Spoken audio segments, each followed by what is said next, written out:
আসসালামু আলাইকুম সুপ্রিয় দর্শক, চলে আসলাম আগামীকাল ৪ঠা জুন বৃহস্পতিবার ২০২৬। এই মুহূর্তের খুবই গুরুত্বপূর্ণ মেঘবৃষ্টি, নিম্নচাপ, কালবৈশাখী, বন্যা এবং ঘূর্ণিঝড়ের আবহাওয়ার নতুন আপডেট নিয়ে আগামী ২৪ ঘন্টার মধ্যেই বাংলার আবহাওয়ায় আসতে চলেছে বিরাট বড় নতুন পরিবর্তন। সারা দেশে বিরাজমান তীব্র তাপপ্রবাহের দাপটে নাজেহাল অবস্থা দেশবাসীর। তবে এরই মধ্যেই আবহাওয়া অধিদপ্তর থেকে জানানো হলো স্বস্তির সংবাদ। আগামীকালকের মধ্যেই দেশের আকাশে প্রবেশ করতে চলেছে মৌসুমী বায়ু। সক্রিয় হতে চলেছে বছরের প্রথম মৌসুমী বৃষ্টি বলয়। আবারও টানা এক সপ্তাহ বৃষ্টির কবলে পড়তে পারে বাংলা। পরবর্তীতে বঙ্গোপসাগরে তৈরি হতে পারে নিম্নচাপ, আশ্রে পড়তে পারে উপকূলীয় অঞ্চলে, উত্তাল হতে পারে বঙ্গোপসাগর। এছাড়াও আজ রাতের মধ্যেই রংপুর, ময়মনসিংহ, সিলেট এবং চট্টগ্রাম বিভাগের বেশ কয়েকটি জেলার উপর দিয়ে শেষ দফায় সক্রিয় হতে পারে কালবৈশাখী মেঘমালা। কোথাও কোথাও হতে পারে তীব্র কালবৈশাখী ঝড় এবং বিক্ষিপ্ত বৃষ্টিপাত। আজ ৩রা জুন বুধবার এবং আগামীকাল ৪ঠা জুন বৃহস্পতিবার কেমন থাকার সম্ভাবনা রয়েছে? আগামী ২৪ থেকে ৪৮ ঘন্টা সারা দেশের ৮ বিভাগের ৬৪ জেলার আবহাওয়া পরিস্থিতি।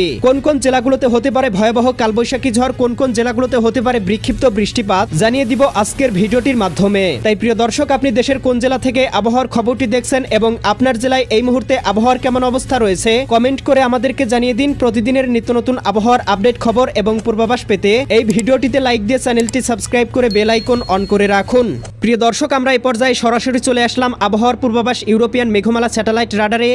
এখান থেকে দেখতে পাচ্ছি ইতিমধ্যেই সিলেট বিভাগের বেশ কয়েকটি জেলার আবহাওয়া গভীর মেঘমালায় ঢেকে গিয়েছে। বিশেষ করে জকিগঞ্জ, এদিকে জয়ন্তীপুর, সিলেট, এদিকে কুলাউড়া, বড়লেখা, বালাগঞ্জ, জগন্নাথপুর অঞ্চলগুলোতে কয়েকটি অঞ্চলে হালকা পরিসরে বৃষ্টিপাত শুরু হয়েছে।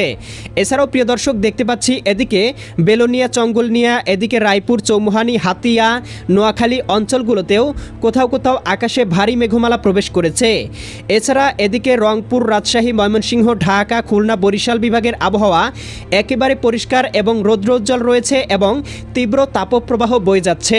প্রিয় দর্শক, চলে আসলাম আবহাওয়ার পূর্বাভাস মেঘমালা স্যাটেলাইট রাডারে। এখান থেকে দেখতে পাচ্ছি আজ বিকাল থেকে সন্ধ্যার মধ্যে দেশের আবহাওয়া আংশিক মেঘলা থাকতে পারে, তবে এই মেঘ থেকে কোথাও বৃষ্টিপাতের সম্ভাবনা লক্ষ্য করা যাচ্ছে না। রাতের আবহাওয়া মোটামুটি পরিষ্কার, তবে শেষ রাতের পরপর দেখতে পাবো সিলেট এবং ময়মনসিংহ বিভাগের আকাশে সক্রিয় হতে পারে বৃষ্টিবলয়ের মেঘমালা, যার প্রভাবে সিলেট, সুনামগঞ্জ, হবিগঞ্জ, মৌলভীবাজার অঞ্চলগুলোতে সর্বোচ্চ ৭ থেকে ৮ মিলিমিটার আংশিক বৃষ্টিপাত হতে পারে। একই সাথে ময়মনসিংহ, নেত্রকোনা, কেন্দুয়া, ফুলপুর, নলিতাবাড়ি, এদিকে ইতনা, কিশোরগঞ্জ, এদিকে নাসিমনগর, ব্রাহ্মণবাড়িয়া অঞ্চলগুলোতেও দু একটি স্থানের আবহাওয়া আংশিক মেঘলা, দু একটি স্থানে হালকা পরিসরে বৃষ্টিপাত হতে পারে। এছাড়া প্রিয় দর্শক দেখতে পাবো আগামীকাল ৪ই জুন বৃহস্পতিবার সকালের মধ্যেই এদিকে সিলেট, ময়মনসিংহ এবং রংপুর বিভাগ সহ ভারতের ত্রিপুরা রাজ্যের বেশ কয়েকটি জেলার আবহাওয়া গভীর মেঘমালায় ঢেকে যেতে পারে। কোথাও কোথাও হতে পারে ভারী থেকে অতি ভারী বৃষ্টিপাত।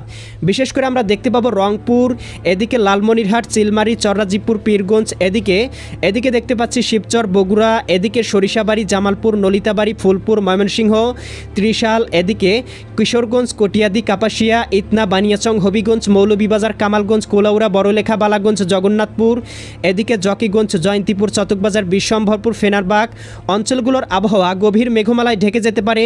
একই সাথে দেখতে পাচ্ছি আগরতলা, আমবাসা, কুমারঘাট, ধর্মনগর, শিলচর অঞ্চলগুলোতেও সর্বোচ্চ ১০ থেকে ১৫ মিলিমিটার বৃষ্টিপাতের সম্ভাবনা লক্ষ্য করা যাচ্ছে, তবে দক্ষিণ অঞ্চলের আবহাওয়া মোটামুটি পরিষ্কার থাকার সম্ভাবনা লক্ষ্য করছি। আমরা দেখতে পাবো সকাল বা দুপুরের মধ্যেই দেখতে পাচ্ছি বৃষ্টিবলয়টি ঢাকা বিভাগ পর্যন্ত বিস্তার লাভ করতে পারে, যার প্রভাবে রাজধানী ঢাকা, নারায়ণগঞ্জ, মুন্সিগঞ্জ, গাজীপুর, মানিকগঞ্জ, নরসিংদী, টাঙ্গাইল, ফরিদপুর, রাজবাড়ী, মাদারীপুর, শরীয়তপুর, গোপালগঞ্জ, কিশোরগঞ্জ জেলাগুলোতেও আগামীকাল দুপুরের মধ্যেই সর্বোচ্চ হালকা পরিসরে ১০ থেকে ১৫ মিলিমিটার বৃষ্টিপাতের সম্ভাবনা লক্ষ্য করা যাচ্ছে। বৃষ্টিপাত না হলেও কিন্তু আকাশটা আংশিক মেঘলা হয়ে যেতে পারে। বিকেলের মধ্যে দেখতে পাবো বৃষ্টিবলয়টি পৌঁছে যেতে পারে দক্ষিণবঙ্গে, যার প্রভাবে খুলনা, যশোর, সাতক্ষীরা, বাগেরহাট, ঝিনাইদহ, মাগুরা, নড়াইল, কুষ্টিয়া, চুয়াডাঙ্গা, মেহেরপুর, এদিকে বরিশাল, পটুয়াখালী, ভোলা, বরগুনা, ঝালকাঠি, পিরোজপুর, এদিকে রাজধানী ঢাকা, একই সাথে এদিকে রাজশাহী, সিরাজগঞ্জ, বগুড়া, পাবনা, নাটোর, নওগাঁ, চাঁপাইনবাবগঞ্জ, জয়পুরহাট জেলাগুলোর আকাশেও গভীর মেঘমালা প্রবেশ করতে পারে। দু একটি স্থানে হালকা পরিসরে ৭ থেকে ৮ মিলিমিটার বৃষ্টিপাত হতে পারে। এছাড়াও প্রিয় দর্শক দেখতে পাবো আগামীকাল রাতের মধ্যে দেশের আবহাওয়া পরিষ্কার থাকলেও দেশের উত্তরবঙ্গের জেলাগুলোতে সক্রিয় হতে শুরু করবে বৃষ্টিবলয়, যার প্রভাবে দেখতে পাবো পঞ্চগড়, ঠাকুরগাঁও, দেবীগঞ্জ, জলঢাকা, শীতলকুচি, লালমনিরহাট, এদিকে রংপুর, সৈয়দপুর, এদিকে কাহারোল অঞ্চলগুলোতে সর্বোচ্চ ৮-১০ মিলিমিটার বৃষ্টিপাত হতে পারে। সিলেট, সুনামগঞ্জ, হবিগঞ্জ, মৌলভীবাজার, ব্রাহ্মণবাড়িয়া, ভারতের আগরতলা, উদয়পুর, আরামপুর, আমবাসা, আমবাসা, ধর্মনগর, কুমারঘাট, শিলচর অঞ্চলগুলোতেও 4 থেকে 5 মিলিমিটার বৃষ্টিপাত হতে পারে।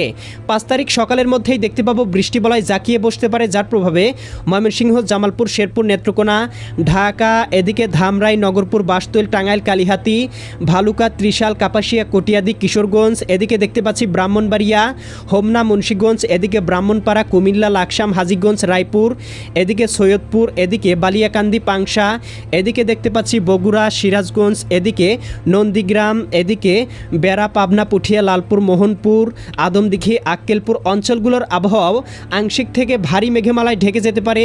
দু একটি অঞ্চলে হালকা পরিসরে বৃষ্টিপাত শুরু হতে পারে। আগামী 5ই জুন শুক্রবার বিকেলের মধ্যেও দেখতে পাবো বরিশাল, পটুয়াখালী, ভোলা, বরগুনা, ঝালকাঠি, পিরোজপুর, এদিকে দেখতে পাচ্ছি শ্রীকান্তপুর, শ্যামনগর, মোংলা, বাগেরহাট, কাউখালী, জিয়ানগর, এদিকে টুঙ্গিপাড়া, গোপীনাথপুর, নড়াইল, অভয়নগর, মাগুরা, যশোর, এদিকে দেখতে পাচ্ছি নোয়াখালী, লক্ষ্মীপুর, ফেনী, কুমিল্লা, চাঁদপুর, ব্রাহ্মণবাড়িয়া এই অঞ্চলগুলোর আবহাওয়াও গভীর মেঘমালায় ঢেকে যেতে পারে এবং এই বৃষ্টিবলয়ের প্রভাবটি কিন্তু বেশ কয়েকদিন বাংলার আকাশে অব্যাহত থাকতে পারে এবং থেমে থেমে বৃষ্টিপাতের সম্ভাবনা লক্ষ্য করা যাচ্ছে।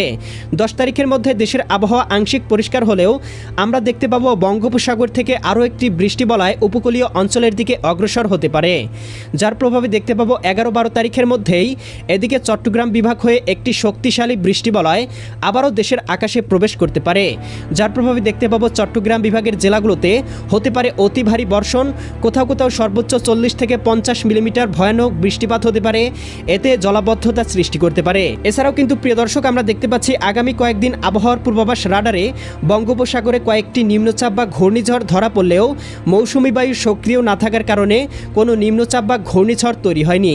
তবে এবার বঙ্গোপসাগরে কিন্তু নিম্নচাপ বা ঘূর্ণিঝড় তৈরির সম্ভাবনা লক্ষ্য করা যাচ্ছে, কারণ আগামীকালকের মধ্যেই কিন্তু বাংলার আকাশে সক্রিয় হতে পারে মৌসুমি বায়ু। প্রিয় দর্শক, আমরা চলে আসলাম আবহাওয়ার পূর্বাভাস তাপমাত্রা স্যাটেলাইট রাডারে। এখান থেকে দেখতে পাচ্ছি আজকের সর্বোচ্চ তাপমাত্রা রংপুর বিভাগে 34 ডিগ্রি সেলসিয়াস, রাজশাহী বিভাগে 33 ডিগ্রি সেলসিয়াস, ময়মনসিংহ বিভাগে 32 ডিগ্রি, সিলেট বিভাগে 34 ডিগ্রি, ঢাকা বিভাগে 34 ডিগ্রি, বরিশাল বিভাগে 33 ডিগ্রি, খুলনা বিভাগে 35 ডিগ্রি, চট্টগ্রাম বিভাগের কোথাও কোথাও 35 ডিগ্রি এবং ভারতের পশ্চিমবঙ্গের জেলাগুলোতে 35 থেকে 36 ডিগ্রি সেলসিয়াস পর্যন্ত থাকতে পারে। এছাড়াও আগামীকাল 4ই জুন বিকেলের মধ্যেই দেখতে পাবো দেশের তাপমাত্রা রংপুর বিভাগে 33 ডিগ্রি সেলসিয়াস এবং এদিকে রাজশাহী বিভাগে 36 ডিগ্রি, এদিকে দেখতে পাবো খুলনা বিভাগের কোথাও কোথাও 30 ডিগ্রি, বরিশাল বিভাগে 32 ডিগ্রি, চট্টগ্রাম বিভাগে 33 ডিগ্রি, ঢাকা বিভাগে 32 ডিগ্রি, ময়মনসিংহ বিভাগে 32 এবং সিলেট বিভাগে 32 ডিগ্রি থাকতে পারে। তবে ভারতের পশ্চিমবঙ্গের কোথাও কোথাও তাপমাত্রা 37 থেকে 38 ডিগ্রি সেলসিয়াস পর্যন্ত উঠে যেতে পারে। প্রিয় দর্শক, তাপপ্রবাহ কিছুটা কম থাকলেও দেশের উপরে কিন্তু বায়ু প্রবাহ অ্যাক্টিভ নেই, যার প্রভাবে সারা দেশেই কিন্তু শুরু হয়েছে তীব্র ভ্যাপসা গরম এবং ফিল লাইক টেম্পারেচার কিন্তু ছাড়িয়ে যাচ্ছে 40 ডিগ্রি সেলসিয়াসের উপরে। প্রিয় দর্শক, আমরা এই পর্যায়ে চলে আসলাম আবহাওয়ার পূর্বাভাস বায়ু প্রবাহ স্যাটেলাইট চিত্রে। এখান থেকে আগামী 10 দিনের আবহাওয়ার পূর্বাভাস সম্পর্কে জানিয়ে দিব বঙ্গোপসাগরে কোনো লঘুচাপ বা নিম্নচাপ তৈরির সম্ভাবনা রয়েছে কিনা। তো আবহাওয়ার পূর্বাভাস চিত্র থেকে দেখতে পাচ্ছি আগামী 10-12 তারিখের মধ্যে বঙ্গোপসাগর কিছুটা উত্তাল থাকতে পারে, ঘন্টায় 30 থেকে 40 কিলোমিটার বেগে বায়ু প্রবাহিত হতে পারে। তবে বঙ্গোপসাগরে কোনো প্রকার লঘুচাপ বা নিম্নচাপ তৈরির পূর্বাভাস ইউরোপিয়ান উপগ্রহ স্যাটেলাইট রাডার থেকে এখনও কিন্তু পাওয়া যায়নি। তো প্রিয় দর্শক, পাওয়া মাত্রই আপনাদেরকে আপডেট ভিডিওটির মাধ্যমে জানিয়ে দেওয়া হবে, তাই এক্ষুনি চ্যানেলটি সাবস্ক্রাইব করে বেল আইকন অন করে রাখুন। দেখা হবে পরবর্তী নতুন ভিডিওতে। আল্লাহ হাফেজ।